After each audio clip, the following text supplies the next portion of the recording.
하나님께서 세 아들과 두 딸을 더 축복하여 주셔서 결국 한 자녀를 드리고 5 자녀를 얻게 되는 놀라운 일들이 이 한나의 가정에 일어나게 된 것입니다. 우리가 하나님께 드리는 것은 조그만 것 하나라도 상을 잃지 않는다는 것입니다. 우리 예수님께서도 적은 소자에게 냉수 한 그릇 대접한 것도 주의 이름으로 한 것이라고 한다면 상을 잃지 않을 것이라고 말씀하고 있습니다. 그래서 이 엘리의 가정, 이 엘가나의 가정은 하나님 앞에 서원한 것을 드리고 더 큰 축복을 받은 가정이라고 우리는 알게 되어진다는 것입니다.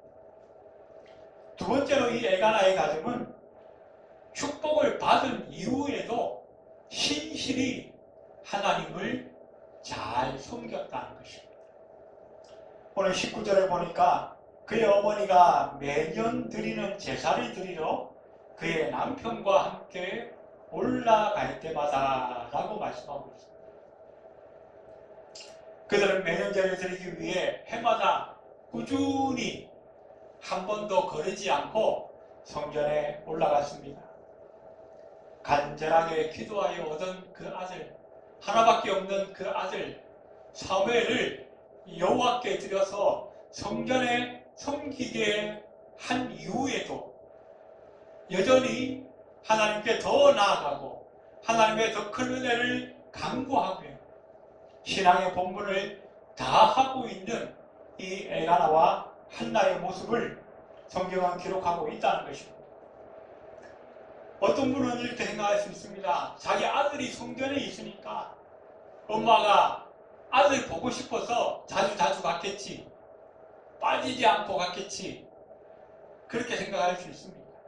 그러나 우리가 성경을 자세히 살펴보면 하나님께서 한나에게 사무엘을 주시기 이전에도 또 그 이후에도 이 사무엘을 여호와께 드려서 성전에 섬기게 하기 이전과 이후 동일하게 이 엘가나의 가정은 매년 절기를 따라서 때를 따라서 여호와께 나아가고 하나님의 집에 올라갔다라고 성경은 이미 기록하고 있다는 사실입니다.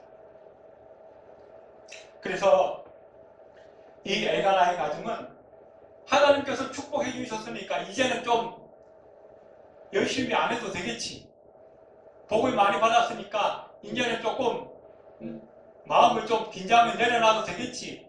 그렇게 이중적인 모습을 보이지 않았다는 것입니다.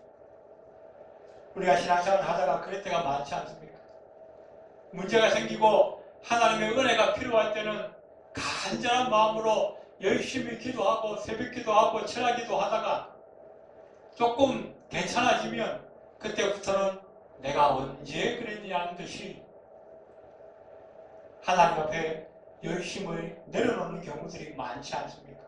그러나 이 엘가나의 가정은, 특별히 이 한나는 하나님께 축복을 받기 전에 또 축복을 받은 이후에도 하나님을 향한 열심과 그 마음이 전혀 변하지 않았다는 것을 성경은 우리에게 말씀해 주고 있습니다.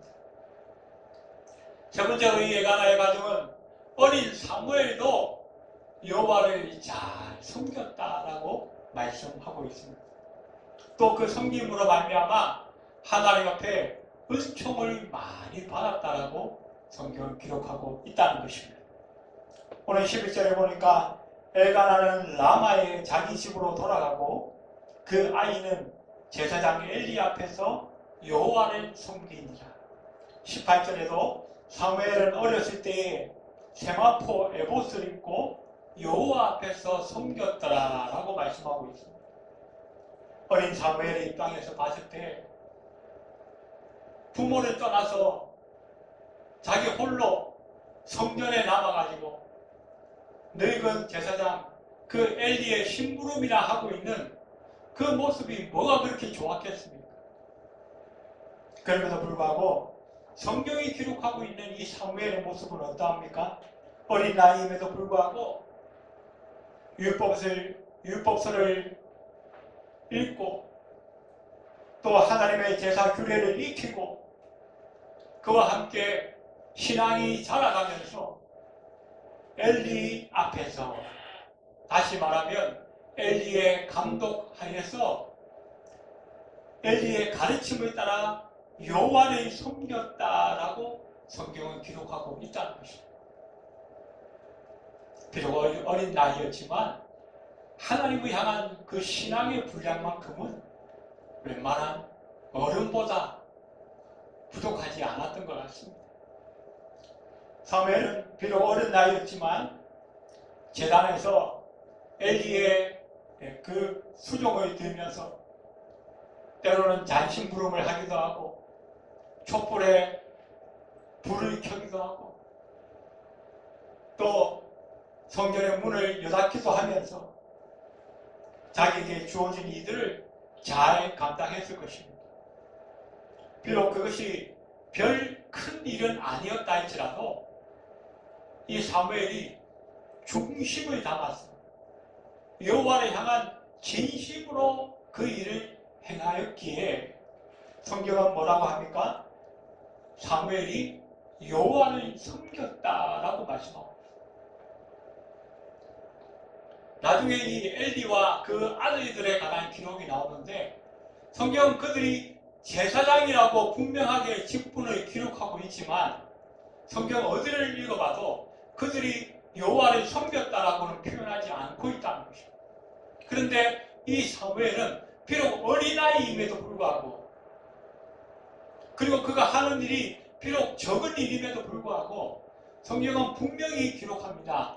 그 사무엘이, 어린 사무엘이 여호와를 섬겼다라고 두 번이나 반복해서 기록하고 있다는 것입니다. 그랬더니 어떻게 해요? 이 총기가 이미 사라져버린 엘리 제사장도 이 사무엘이 보통 아이가 아니라는 것을 눈치챈 거예요. 아, 하나님이 함께 하시구나. 그리고 그의 믿음이 웬만한 어른보다 못지 않구나. 중심을 다하고 있구나. 그것을 알고 나니까 어떻게 해요? 비록 제사장도 아니고 나이도 어린 이 사무엘에게 에봇을 입혔다라고 말씀합니다. 에봇은 뭐예요?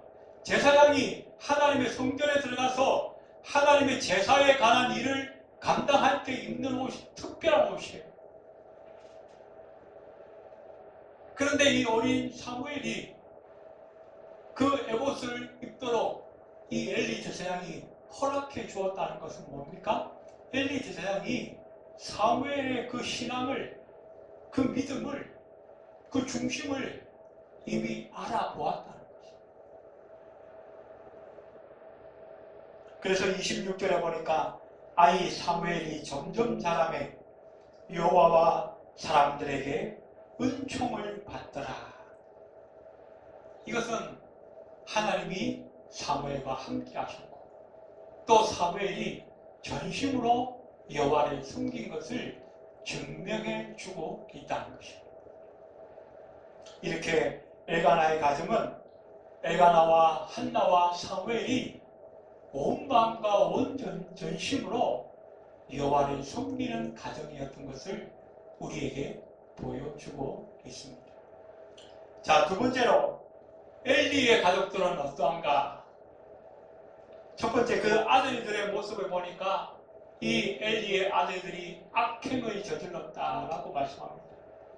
12절에 엘리의 아들들은 행실이 나빠 여호와를 알지 못하더라라고 성경은 기록합니다. 이전 성경에는 엘리의 아들들은 불량자라 그렇게 기록합니다. 이 불량자라고 하는 단어에 히브리어를 보니까 베리알 그렇게 베리알 쓸모가 없다, 보잘것없다, 불경건하다, 사악하다 그런 단어들로 번역이 되는 단어입니다. 이 베리알이라고 하는 단어는 고린도후서 6장 15절에 바울이 뭐라고 했냐면 사탄의 별명이라. 그래서 이 불량자라고 하는 이 단어를, 베리알이라고 하는 단어를 직역하면 불량한 아들이다, 그렇게 우리가 이해할 수 있습니다. 한국 킹제임스 성경에 보니까 엘리의 아들들은 베리알의 아들들이라, 그들은 주를 알지 못하더라, 그렇게 번역을 해놓았습니다. 엘리는 제사장입니다. 율법에 대해서 누구보다 잘 아는 사람. 그래서 아마 어린 아들들을 양육할 때에 율법에 가르치기도 했을 거예요. 그런데 어떻게 해요?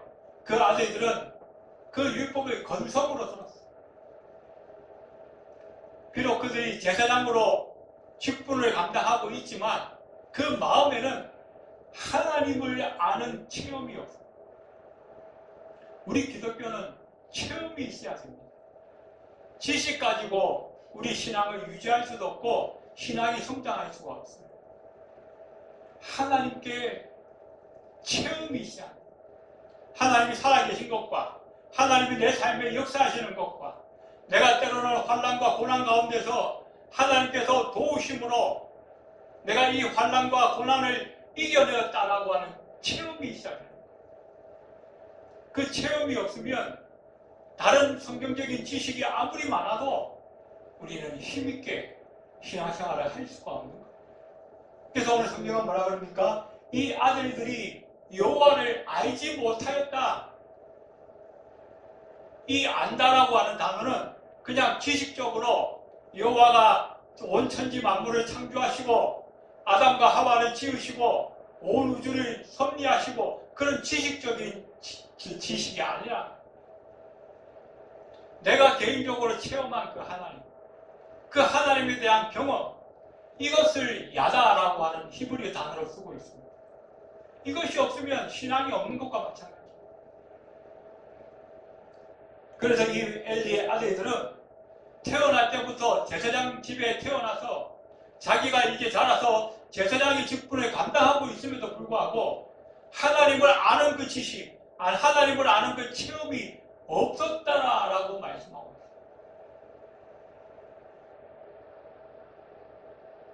그래서 어떻게 해요? 그들의 악행이 드러나는데 오늘 성경에 보니까 먼저 그들은 여호와께 드리는 제사를 멸시하였다라고 말씀합니다.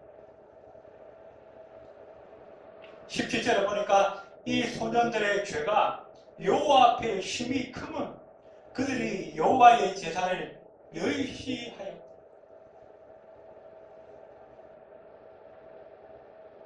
원래 레위기 10장에 보면 제사장들의 몫이 따로 정해져 있습니다. 흔든 가슴과 들어올린 뒷다리라고 정확하게 규정이 되어 있습니다. 그런데 이들은 이것을 무시하였습니다. 이것으로 만족하지 않았습니다.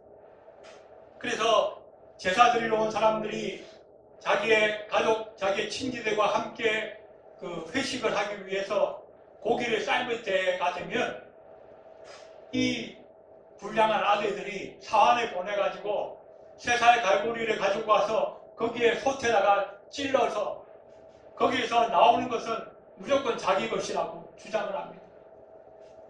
또 성경에 보면 제사장이 그 제물을 취하기 전에 먼저 여호와께 번제로 태워서 드린 다음에 그 나머지 것들을 가지고 제사장이 취해야 되는데 고기를 불에 태우기도 전에 먼저 생고기를 자기에게 달라. 그러면 내가 그것을 가지고 가서 따로 구워 먹겠다. 그러면서 억지를 피운 거예요. 그래서 제사를 감당하는 사람이 16절에 보니까 이렇게 말합니다. 먼저 기름을 태운 후에 네 마음에 원하는 대로 취하라. 하나님께 먼저 태우고 나서 나머지 것을 가지고 취해야 되는데 태우기도 전에 내가 그것을 취하겠다고 억지를 피우는 거예요.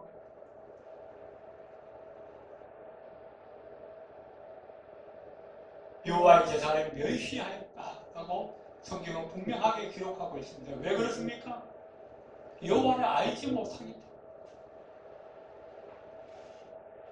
여호와의 제사를 멸시한다는 건 뭡니까? 애초에 여호와의 인격과 여호와의 말씀을 무시한다는 것. 이것은 뭐예요? 하나님의 진노를 사기에 충분한 것입니다.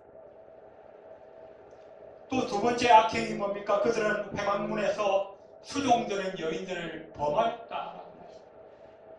22절에 그의 아들들이 온 이스라엘에게 행한 모든 일과 회막문에서 수종드는 여인들과 동침하였음을 듣고, 그들은 제사장입니다. 제사장은 어떻게 해요? 최고의 거룩함을 유지해. 특별히 하나님 앞에 자기의 직분을 제대로 감당하기 위해서는 최고의 거룩함, 그리고 아주 높은 수준의 도덕성을 유지해야 함에도 불구하고 그 성전에서 일하면서 자기 그 제사장직을 악용해가지고 오히려 신앙으로 봉사하고 섬기는 그 여인들을 불러다가 동침했다는 거예요. 이건 정말 있을 수 없는 일인 것이죠. 그리고 그 아버지 엘리도 문제입니다. 엘리는 그의 아들들의 악행을 꾸짖기는 했지만 돌이키게 하지는 못했어요. 오늘 22절에 보니까 엘리는 매우 늙었다라고 말씀합니다. 나이든 할아버지, 노인네, 그 뒷방 노인네의 말을 이 아들들은 제대로 귀담아 듣지 않았다는 거예요. 그래서 23절에 보니까 내가 너희의 악행을 이 모든 백성에게서 듣노라. 한두 사람만 얘기하는 게 아니에요. 모든 사람들이 이 아들들의 악행을 다 알 정도로 빈번했고 상습적이었다는 것입니다. 24절에는 더 큰 심각한 말씀이 나옵니다. 너희가 여호와의 백성으로 범죄하게 하는도다. 여러분, 목사가 마음에 들지 않으면, 목사가 잘못하면 성도들이 시험되지 않습니까? 시험되면 어떻게 해요? 교회를 안 나오려고 그래요. 예배를 안 드리려고 그래요. 아, 저 목사 꼴 보기 싫어서 나 교회 안 나가래요. 우리 한국의 이 많은 성도들이 그런 소리를 많이 하죠. 아, 어느 교회는 저 목사 꼴 보기 싫어서 나 안 가. 그러나 우리나라의 많은 국민들은 또 뭐라 그럽니까? 예수쟁이들이 하는 짓거리 보니까 난 마음에 들지 않아서 교회 안 가고 싶고 예수 믿고 싶지 않다라고 그런 불평들을 또 하고 있지 않습니까? 우리가 왜 신앙생활을 잘해야 하는가? 우리가 신앙생활을 잘함으로써 우리 주변 사람들이 하나님께 가까이 나올 수 있는 기회가 되어진다는 거예요. 그런데 우리가 말씀대로 살지 못하고 우리가 하나님 앞에 경건함으로 살지 못하면 내 주변 사람들이 시험에 들고 하나님을 멀리하게 하는 그런 이중의 죄를 범하게 되어진다는 것이죠. 우리 엘리 아들들이 그 제사를 무시하고 제사 가운데 악행을 저지르는 그 일을 통해서 어떻게 해요? 하나님 앞에 나와서 하나님 앞에 제사를 드리고 자기의 죄를 사함받고 하나님과의 관계를 성결하게 유지해 가야 하는 이 이스라엘 백성들이 하나님을 멀리하게 되어진다는 것이죠. 아이고, 저 제사 드리러 가봐야 저 나쁜 놈 새끼들이 다 빼먹고 없어. 제사 드려봐야 말자 흔들이야. 그러면서 제사를 안 드리려고 한다는 거예요. 제사를 안 드린다는 건 뭡니까? 하나님께 나아가기를 싫어한다는 거예요. 그러니 어떻게 해요? 이 불량한 이 아들들 때문에 다른 이스라엘 백성들까지도 함께 하나님 앞에 죄를 범하게 되는 그런 잘못된 결과들이 나타나고 있다는 거죠.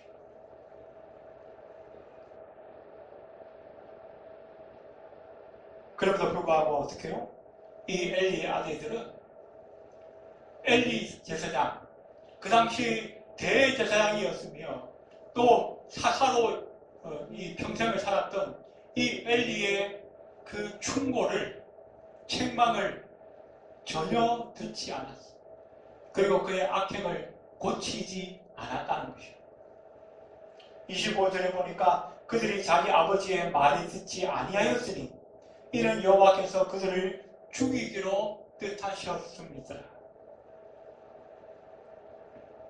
여러분, 우리가 지옥에 가는 것은 죄를 지었기 때문이 아니라 회개하지 않았기 때문이다라는 말이 있습니다. 우리 인간은 누구나 다 죄를 지을 수밖에 없어요. 실수할 수밖에 없고 잘못을 저지를 수밖에 없어요. 그런데 회개하면 그 심판과 그 재앙을 면해 주시기로 우리 주님께서 약속하셨다는 거예요. 오늘 이 엘리의 아들도 마찬가지입니다. 계속 악행을 저지릅니다. 엘리가 충고하고 책망했지만 그 악행을 고치지 않았어요. 그래서 결국 어떻게 해요? 여호와께 심판을 자처할 수밖에 없었다는 것이죠. 그 결과 어떻게 해요? 하나님의 심판이 이 엘리와 엘리의 두 아들들에게 온전히 임하게 됩니다. 얼마 후에 이 이스라엘과 블레셋 간의 전쟁이 일어나게 됩니다. 그때 이 엘리의 두 아들들도 아마 전쟁에 참여했던 것 같은데 그때 이 두 아들이 나란히 죽임을 당합니다. 그때 이 블레셋은 이 이스라엘의 법궤를 빼앗아가는 그런 엄청난 일이 일어납니다.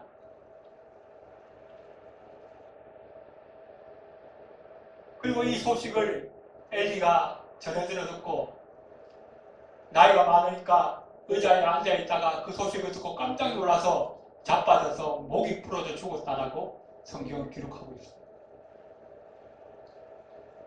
왜 이 가정에 그 당시 이스라엘 백성들 가운데 최고의 권위와 최고의 명성을 자랑했던 이 엘리 대제사장의 가정에